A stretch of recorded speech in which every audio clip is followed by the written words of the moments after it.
Infection fever কি fever কি হচ্ছে একটা হচ্ছে যে রেডিং কন্ডিশন অফ টেম্পারেচারটা কি হচ্ছে যে আস্তে আস্তে বাড়ছে তাকে আমরা কি বলছি অনসেট ফিভার বলছি বা ইনফেকশন ফিভার বলছি এটা। তারপর হচ্ছে স্টেডিয়াম মানে হচ্ছে যে ম্যাক্সিমাম অ্যান্ড হচ্ছে রিমেন টেম্পারেচার মানে একটা সময় কি হচ্ছে টেম্পারেচার আস্তে আস্তে বাড়ছে এবং বেড়ে একটা সময় কি হচ্ছে যে স্থির থাকছে। দেন হচ্ছে ডিক্লাইন ফিভার হচ্ছে যে কি দু ধরনের হতে পারে। ডিক্লাইন ফিভারটা কি ইনক্রিজ টেম্পারেচার যেটা বেড়েছিল সেই টেম্পারেচারটা কি হচ্ছে নর্মালে ফিরে আসে তাকে আমরা ডিক্লাইন ফিভার বলছি। এখানে দু ধরনের ফিরে আসতে পারে দুধভাবে, একটা হচ্ছে ক্রাইসিস একটা হচ্ছে লাইসিস।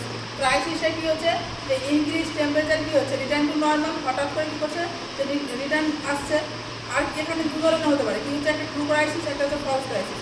ট্রু ক্রাইসিস আমরা কীভাবে বলবো যখন পেশেন্টের কী হচ্ছে ইনক্রিজ টেম্পারেচার কী হচ্ছে suddenly return to normal with হচ্ছে পেশেন্ট কী হচ্ছে হেলথ কন্ডিশন যে ওর সাইন সিমটম ছিল সেগুলো কী হচ্ছে ইমপ্রুভ হয়েছে তারপরে হচ্ছে যে রিটার্ন নর্মাল তাকে আমরা কী বলছি ট্রু ক্রাইসিস বলছি।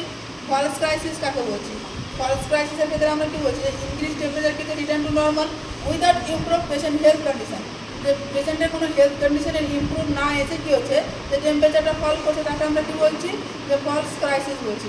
দেন হচ্ছে লাইসিসটা কী হচ্ছে যে টেম্পারেচারটা বেড়েছিল সেটা কমছে বাট কী হচ্ছে যেটা জিগজ্যাগ ম্যানারে হচ্ছে কমছে। এখানে একটা ছবি আমাদের বুঝিয়েছি যে ফার্স্ট দিয়েছি যে উপরে যেটা হচ্ছে সেটা হচ্ছে টেম্পারেচার আর যেটা হচ্ছে ডান সাইডে যাচ্ছে সেটা হচ্ছে টাইম। এবার কী হচ্ছে আমরা অনসেট ফিভার যেমন বললাম ফিভারটা কিন্তু আস্তে আস্তে কী হচ্ছে একটা সময় বাড়ছে।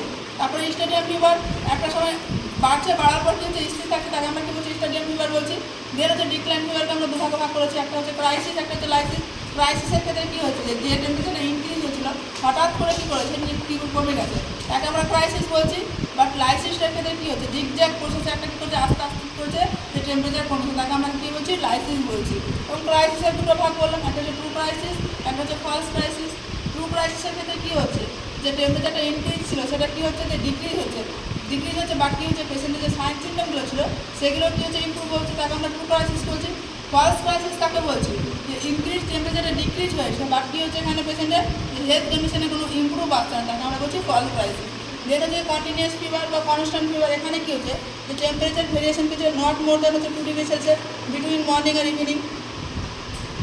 এখানে কী হচ্ছে যে টেম্পারেচার মর্নিংয়ে যেমন থাকছে 103 ডিগ্রি ফারেনহাইট যদি আমরা সেলসিয়াসে কনভার্ট করি তাহলে হচ্ছে কত আসছে 39 ডিগ্রি সেলসিয়াস।